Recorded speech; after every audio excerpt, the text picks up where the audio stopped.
What is up, guys? It's your boy, Adventurous Hippie Guy here, chilling in my dorm in Grand Teton National Park. My first seasonal job ever. Um, can't remember the last update video I did. And I realize I say that every video, but it's true. Like, I post a video, delete it from my phone, I might watch it once more, but then I forget about it. Uh, so, here's another video for you guys. I think this video I want to mostly talk about uh, things I've experienced so far, um, some of my goals for the near future and the distant future. Um, I don't have a roommate yet, so I'm trying to make as much videos as I can before I get a roommate, and I feel awkward like filming with them sleeping right there or above me. It is nice to have a bunk bed. Again, I had one when I was little for a little bit, uh, and they're kind of cozy. Like, if I could put up like a sheet right here as like a sort of like a privacy curtain, I'd feel like I was in like India or Asia or something, like sitting in one of those those boxes that they carry around the royal family and to go to events and stuff. That's kind of what I think of when I'm like sitting in a bunk bed for some reason. I know that's kind of weird, but that's just always kind of what I thought. But anyhow, my goals, man. I'm quite unsure about how I'll do at this housekeeping job in the Grand Tetons. But I've pushed myself out of my comfort zone this whole trip. I was traveling alone across the country. I was introducing myself to people that I'd never met and making friends and stuff. I was going to places and stuff where I'd never been before. I was just really pushing myself out of my own comfort zone. So I think this is just logically the next step. Doing a job I've never done before in a place I've never worked at before. So far, I've done pretty good. Had a couple stressful moments, but I've handled it pretty well. My worst stressful moment so far was traveling through like Oklahoma City or something because I I did it multiple times. I never really liked it, but I've forced myself to do it.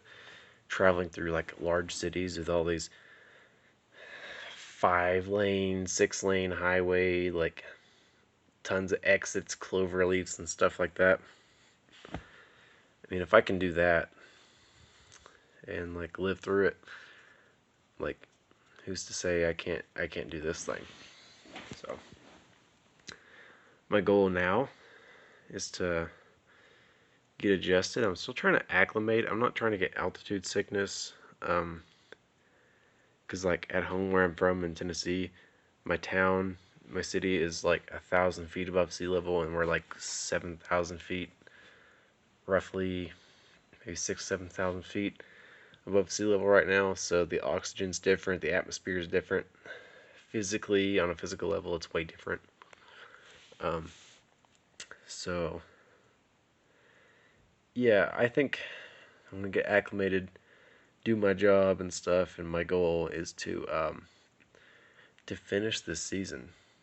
Um, so far, things have been good. I met some really cool, nice people. Everybody's friendly.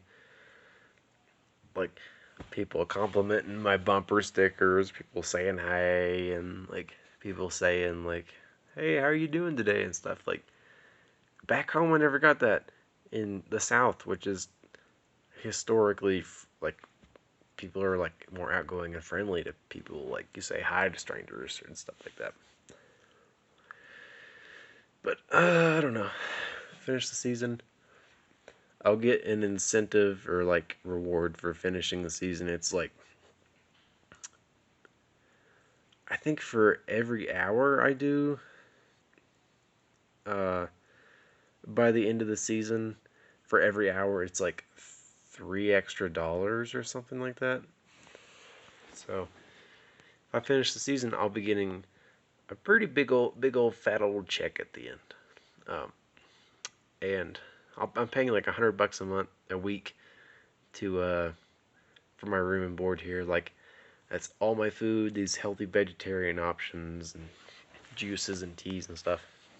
Uh, it's paying for my laundry, um, minus the detergent. My room. It's paid for my parking pass, which gets me into Yellowstone and Grand Tetons anytime I want to for free. I don't have to pay every time I go in. Uh, like, I don't know, everything's just, there's all these great benefits of working seasonal jobs, and I'm having a great time.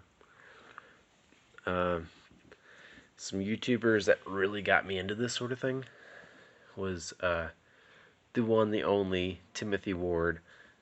I fucking love that guy. Like, every now and then I'll hop on his live stream and comment and just like tell him what I'm up to, and he'll read my comment on the stream, and I'm just like, yeah, dude, he's read my comment. Uh, cool guy. I love Tim Ward. Cool guy. Like, I've been following his videos for like a year or two now, I think. And his other channel, Frugal Travel Guru, which is pretty similar, a little different, but great channel. Great channels. Love that guy. And I think the first video of nomad stuff I started watching was by a channel, Great or Cheap RV Living, with that guy Bob Wells, who kind of looks a little bit like Santa Claus. Love that guy, that Alaskan dude. I'd love to meet him one day. I'd like to go to an RTR, Rubber Tramp Rendezvous, when they start like doing stuff again. I'd like to like meet him and like show him my rig, like my car I've been sleeping out of. But yeah, those guys got me into it. And back to some of my goals real quick. After I finish my season, I'll have like a decent chunk of change, because I've never worked more than 5 or 6 months at a job anyways before quitting or before leaving or whatever. Excuse me. So I think I can make it through this. Um, but I'll have a decent chunk of change. I'll like be free again to do what I want, even though there's already a lot of freedom here. Um, and I'm probably gonna drive back home to Tennessee, drop my car off with my brother, ask him to like hold on to it for me. I'll like get the registration insurance like out of it, because I won't be using it for a while, unless my brother wants to like play around with it. Like I'd feel cool with my brother like doing modifications to my car and driving it around and stuff, because I trust my brother. He's my brother. You know, he's a cool guy. We're very similar. But after I drop my car back off home in Tennessee, I'm thinking about buying like a minivan, maybe like a Toyota Sienna, or maybe like some 4x4, like a Highlander or a RAV4. I'd like to go the Toyota route because I know they're reliable. My family's been driving Toyota for 20 to 30 years, and all good things to say about them. Like, my Nana bought a Prius in '09. She's loved it. She's barely done anything to it except for like tires, brakes, and a oil change. Your basic maintenance stuff. Um, and yeah, they're really, Toyota's great. I trust Toyota. I also trust Honda. My first car was an Acura, which is made by Honda. Great car. I got it to like 275,000 miles, and I was hooning it. I was like fucking racing, and I was doing all the work myself. Didn't know what I was doing. Not doing things properly, but like it still treated me right. It was a great car. I missed that Acura. But I'm gonna buy a Toyota Sienna or like a minivan or 4x4 or something. Maybe Subaru. I've never owned a Subaru. I know they're pretty good. I'm gonna convert it to live out of.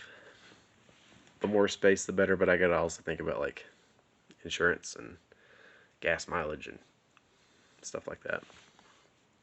Uh, Probably gonna travel some more. I'd like to get my passport, and hopefully like COVID things will be better.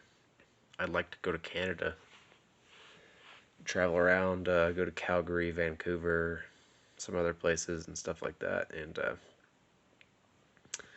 pick up my bike while I'm back in Tennessee. And like I said in my Snapchat, I don't think I mentioned this in any of the videos. I like to bike a portion of Canada, and that's kind of a lofty goal. Uh, Even if it's just like 100 miles, like you boys got asthma. I try to exercise as much as I can and eat healthy, but I got to get better. Um, I'd like to do like a bike trip where I'm just like I park my car somewhere and leave it, and I ride my bike for a couple days and pack a small tent and just like yeah do that. Not spend much money other than like food stuff and go back to my car and stuff like that. And another thing I've been really interested in, just for whatever reason.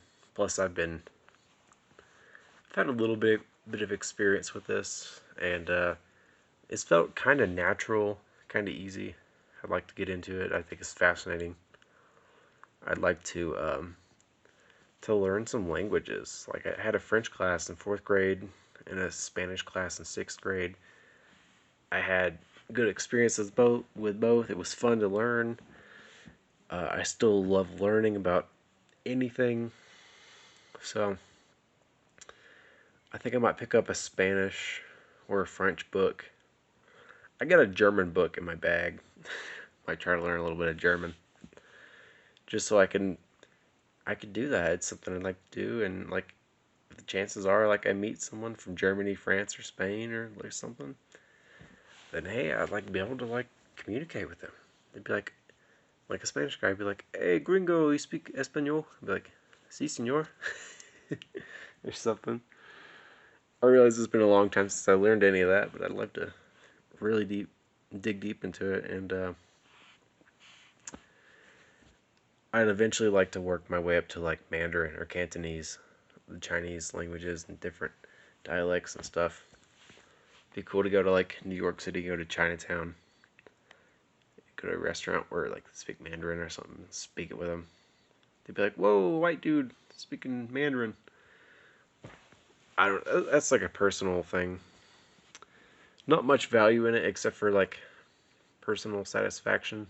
Like, hey, I spent a lot of time learning this language and I can speak it fluently with people I've never met before. But yeah, there's the minivan thing, the biking thing, the language thing. Um, I might hop on a cruise ship sometime when they start doing that again. I don't know if they do, but when it's safe, when it's available, when I can get back into it. Excuse me. I had to put my nicotine pouch out for a sec. Um, just travel, learning, traveling and learning and stuff like that. I'd like to go theme parks and stuff like that. Like really push myself out of my comfort